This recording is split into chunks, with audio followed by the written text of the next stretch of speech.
مدد سے آرمینیا کی صلیبیوں کا تقریباً $1 ارب سے زائد کا اسلحہ تباہ کر دیا گیا ہے اور متعدد علاقے آزاد کروا لیے گئے ہیں، جبکہ نہتی شہری آبادی پر آرمینیا کے عیسائی فوج حملے بھی کر رہی ہیں، جس کے نتیجے میں اب تک 45 کے قریب نہتے شہری شہید ہوئے ہیں۔ ترکی کی جانب سے آذربائیجان کی بھرپور مدد کی جا رہی ہے۔ آپ جانتے ہیں آذربائیجان کی جو اکثریت ہے وہ ترک نژاد ہیں، یا تو وہ ترکی سے تعلق ہے، ایک طرح سے دونوں کی قوم ایک ہی ہے، یہی وجہ ہے کہا جاتا ہے ملک دو ہیں لیکن قوم ایک ہی ہے۔ اب ترکی کے حوالے سے آذربائیجان کی سڑکوں پر جشن منایا جا رہا ہے، ان کے جھنڈے لہرائے جا رہے ہیں، ترک صدر رجب طیب ایردوان کو خوش آمدید کہا جا رہا ہے، ان کو خراج تحسین پیش کیا جا رہا ہے کہ وہ آذربائیجان کی مدد کے لیے آئے ہیں اور انہیں کامیابیاں مل رہی ہیں۔ آگے بڑھ لیتے ہیں کام جو آج کی 5ویں بڑی خبر ہے، یہ فرانس سے ہے۔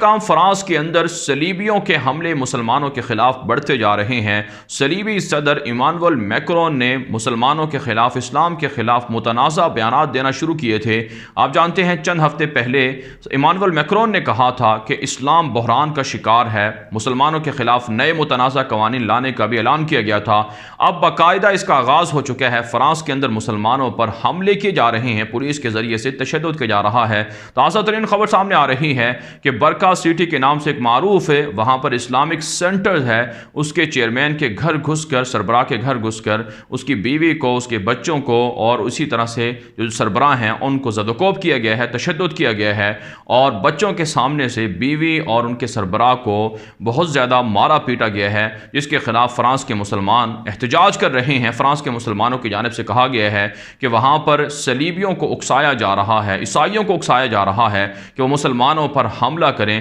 آپ جانتے ہیں فرانس دنیا کے اندر سب سے زیادہ مسلمانوں کے خلاف نفرت کا مظاہرہ کرتا ہے۔ آپ جانتے ہیں ناظرین، فرانس دنیا کے اندر سب سے زیادہ مسلمانوں کے خلاف، اسلام کے خلاف نفرت انگیزی کا مظاہرہ کرتا ہے۔ خلافت عثمانیہ کا دور ہو یا پھر خلافت امیہ یا پھر خلافت عباسیہ، ہر دور میں فرانس کے صلیبیوں کی سازشیں مسلمانوں کے خلاف جاری رہی ہیں۔ ایسے میں مسلمانوں کی ذمہ داری بنتی ہے کہ وہ فرانس کے مسلمانوں کی مدد کریں، حمایت کریں، اور وہاں اسلام کی تعلیمات اور اسلامک سینٹرز اور مساجد کو جو بند کیا جا رہا ہے ان کو بند کرنے سے رکوائیں اور اس کے خلاف باقاعدہ منظم مہم چلائیں۔ اس کے علاوہ ناظرین اطلاعات سامنے آ رہی ہیں کہ امریکی صدر ڈونلڈ ٹرمپ کے خلاف امریکہ کے یہودی اب مخالف ہو چکے ہیں۔ جو امریکہ کے عام یہودی ہیں وہ ٹرمپ کے مخالف ہیں۔ تازہ سروے کے مطابق جو بائیڈن کو 86% امریکی یہودی ووٹ دینا چاہتے ہیں، جبکہ ٹرمپ جو یہودیوں سے محبت کرتا ہے، جو خود یہودیوں کے لیے بڑے بڑے کام کر رہا ہے، خود یہودی ان سے نفرت کر رہے ہیں۔ اس حوالے سے فرانسیسی اخبار نے اور میڈیا نے اس رپورٹ کو جاری کیا ہے اور کہا ہے کہ ہو سکتا ہے کہ اپسیٹ ہو جائے ٹرمپ کے لیے اور جو عام یہودی ہیں وہ ٹرمپ کو ووٹ نہ ڈالیں۔ آگے بڑھ لیتے ہیں جو آج کی 6ٹھی بڑی خبر ہے، یہ ترکی سے ہے۔ تازہ خبر سامنے آ رہی ہے کہ ترک صدر رجب طیب ایردوان نے بیان دیا ہے کہ یونان بدماشی سے باز رہے۔ یونان جو ترکی کو للکار رہا ہے، ترکی کو دھمکیاں دے رہا ہے، حملے کرنے کی کوشش کر رہا ہے، جارحیت کی کوشش کر رہا ہے، اگر یونان نے غلطی کی تو اس کا بھرپور جواب دیا جائے گا، اور ترکی اپنی جو سلامتی ہے، اپنے جو حقوق ہیں بحر متوسط کے اندر اس کو حاصل کرتا رہے گا، اس کا تحفظ کرتا رہے گا۔ جبکہ ناظرین اطلاعات سامنے آ رہی ہیں کہ ترکی نے مصر کو بھی آفر کی ہے کہ اگر مصر سنجیدہ ہے مذاکرات کرنے میں تو ترکی بھی تیار ہے، لیکن مصر کو سنجیدگی دکھانا ہوگی۔ آپ جانتے ہیں سعودی عرب، مصر، UAE اور دیگر ممالک ترکی کے خلاف ہیں اور بحر متوسط پر پیٹرول اور گیس کے ذخائر ملنے کے بعد ترکی کے خلاف سازشیں کر رہے ہیں۔ جبکہ ناظرین مختلف دیگر ملکوں سے ترکی کے تعلقات میں اضافہ ہوا ہے، جنوبی افریقہ کے ساتھ تجارتی تعلقات میں اضافہ ہو چکا ہے، اور اسی طرح سے ایک خبر سامنے آ رہی ہے کہ قزاقستان کے ساتھ بھی ترکی نے نئے معاہدے کر لیے ہیں، اور ترکی مختلف ملکوں کے ساتھ اپنی سفارتی ڈپلومیسی کے ذریعے سے سرمایہ کاری کو بھی بڑھا رہا ہے۔ آگے بڑھے جو آج کی 7ویں بڑی خبر ہے یہ اسرائیل سے ہے۔ اسرائیلی وزیر خارجہ نے دعویٰ کیا ہے کہ آئندہ ہفتے متحدہ عرب امارات سے مزید نئے معاہدے ہوں گے، اور اماراتی وفد، اعلیٰ سطحی اماراتی وفد اگلے ہفتے اسرائیل کا دورہ کر رہا ہے، جس میں بڑے پیمانے پر معاہدے کیے جائیں گے۔ آپ جانتے ہیں ناظرین UAE اور اسرائیل کے درمیان جب سے ڈیل ہوئی ہے تب سے دونوں ملکوں کے رابطے بڑھ رہے ہیں، تجارتی تعلقات میں اضافہ ہوا ہے، اور سائبر سیکیورٹی اور دیگر بڑے معاملات میں بڑے بڑے معاہدے ہو چکے ہیں۔ اور دی گارڈین نے آج ایک رپورٹ بھی چھاپی ہے جس میں کہا گیا ہے کہ امن و سلامتی کے لیے UAE نے اسرائیل کے ساتھ دوستی نہیں کی ہے، بلکہ یہ دوستی محض تجارتی تعلقات بڑھانے کے لیے کی ہے، اور اسرائیل کے یہودی UAE، سعودی عرب اور دیگر عرب ملکوں کے جو وسائل ہیں ان پر قبضہ قبضہ کرنے جا رہے ہیں، جبکہ نیتن یاہو نے ایک بیان دیا ہے اور کہا ہے کہ یو اے ای اور اسرائیل کے درمیان جو ڈیل ہوئی ہے اس میں کوئی سیکرٹس نہیں ہیں، اس میں کوئی راز نہیں ہے، سب چیزیں واضح کر دی گئی ہیں، جبکہ ہماری اطلاعات یہ ہیں کہ جو ڈیل ہوئی ہے اس میں بہت سی چیزیں ابھی بھی راز میں ہیں، جن میں جو تھرڈ ٹیمپل ہے یہودیوں کا تعمیر کرنا، مسجد اقصی کو گرا کر، یہ بھی شکیں شامل ہیں، اس پر بھی یو اے ای نے ایگری کیا ہے۔ جبکہ ناظرین کام اطلاعات سامنے آ رہی ہیں کہ جو اسرائیل کی پارلیمنٹ ہے اس میں جو عرب اسرائیلی یہودی ہیں انہوں نے یو اے ای اور اسرائیل کے ڈیل کے خلاف ووٹ دینے کا اعلان کیا ہے۔ 15 کے قریب رکن ہیں، 120 کے قریب کل تعداد ہے اسرائیلی پارلیمنٹ کی، اس میں 15 کے قریب اسرائیلی یہودی ہیں، انہوں نے کہا ہے کہ وہ یو اے ای اور اسرائیل کی ڈیل کے خلاف ووٹ دیں گے۔ آگے بڑھتے ہیں جو آج کی 8ویں بڑی خبر ہے یہ سعودی عرب اور شام کے تعلقات کے حوالے سے ہے۔ ناظرین ایک تازہ رپورٹ سامنے آ رہی ہے جس میں کہا جا رہا ہے کہ بشار الاسد کی حکومت کے ساتھ 10 سال کے بعد سعودی عرب نے رابطے بحال کرنا شروع کر دیے ہیں۔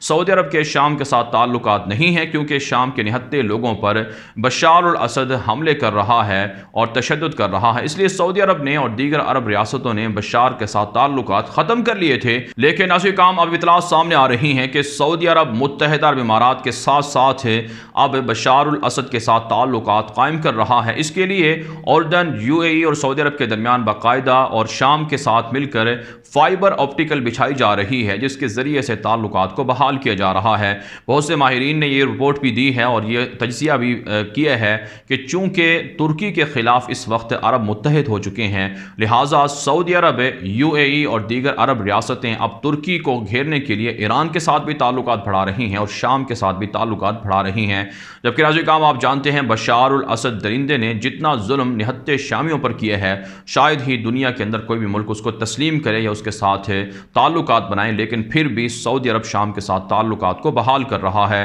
آگے بڑھے جو آج کی 9ویں بڑی خبر ہے یہ شام سے، یمن سے، لیبیا سے ہے۔ تازہ خبر سامنے آ رہی ہے، ہیومن رائٹس واچ کی جانب سے رپورٹ جاری کی گئی ہے کہ بشار الاسد کی فوجوں نے، روسی فوجوں نے ادلب کے اندر بمباری کی ہے اور انسانی حقوق کی دھجیاں اڑا دی ہیں اور تقریباً 14 لاکھ سے زائد لوگوں کو ہجرت پر منتشر کیا گیا ہے، ہجرت پر مجبور کیا گیا ہے اور انہیں منتشر کیا گیا ہے اور اس وقت بھی ان کے حملے جاری ہیں۔ اس کے مقابلے میں ترکی کی جانب سے گزشتہ 4-5 سالوں کے دوران 4.5 لاکھ سے زائد شامی مہاجرین کو ان کے گھروں کے اندر واپس پہنچا دیا گیا ہے اور ان کو پرامن طریقے سے گھر بھی بنا کر دیے گئے ہیں اور پرامن طریقے سے شہروں کو اور گھروں کو، گاؤں دیہاتوں کو آباد کر کے دیا گیا ہے۔ جبکہ ناظرین کام یمن سے خبر یہ ہے کہ حوثیوں کے درمیان اور حکومت کے درمیان قیدیوں کا تبادلہ ہوا ہے اور 200 کے قریب جو حوثی قیدی ہیں جن میں سوڈان کے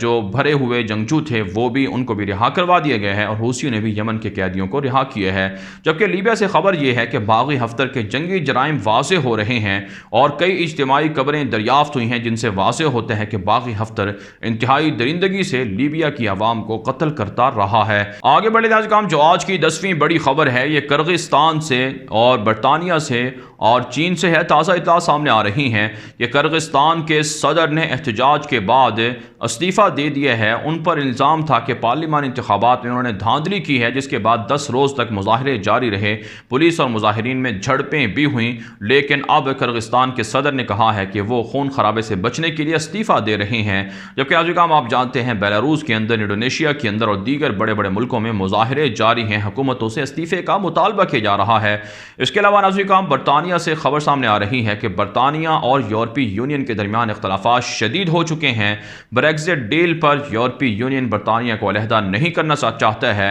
اور برطانیہ کے جو حصے ہیں وہ انہیں نہیں ادا کرنا چاہتے ہیں، جس کی وجہ سے اختلافات اب بڑھتے جا رہے ہیں۔ جبکہ چائنا سے خبر سامنے آ رہی ہے کہ تبت جو چائنا کا ایک حصہ ہے جس پر خود مختار حصہ قرار دیا جاتا ہے، کہا جاتا ہے کہ چائنا وہاں پر برین واشنگ کر رہا ہے، لوگوں کو مختلف فنون سکھانے کے نام پر ان کی ذہن سازی کی جا رہی ہے، جبکہ چائنا نے اس الزام کو رد کیا ہے۔ آپ جانتے ہیں تبت کی سرحدوں سے متصل چائنا نے اپنی فوجوں کو زیادہ بڑھایا ہے، اس کی وجہ یہ ہے کہ بھارت کے ساتھ چین کی اس وقت لڑائی ہے اور بھارت کی 7 مشرقی ریاستوں پر چائنا قبضہ کرنا چاہتا ہے، اسی لیے کہا جاتا ہے مختلف سرحدی علاقوں کے اندر چین کا اثر و رسوخ بڑھ رہا ہے، یہاں تک کہ جو کمیونزم سسٹم ہے اس کو بھی بڑھانے کے لیے چائنیز جو حکومت ہے یا ملٹری ہے بڑے پیمانے پر کام کر رہی ہے۔ چائنا نے ان الزامات کو مسترد کیے ہے۔ بہرحال کام دنیا بھر سے تھی آج کی 10 بڑی خبریں۔ ان خبروں کے حوالے سے آپ کی کیا رائے ہے؟ اپنی رائے کامنٹ کے ذریعے سے ضرور ہم تک پہنچائیں۔ مزید خبروں کے لیے آپ ہمارے ٹویٹر اکاؤنٹس دنیا میرے آگے اور غلام نبی مدنی فالو کر سکتے ہیں۔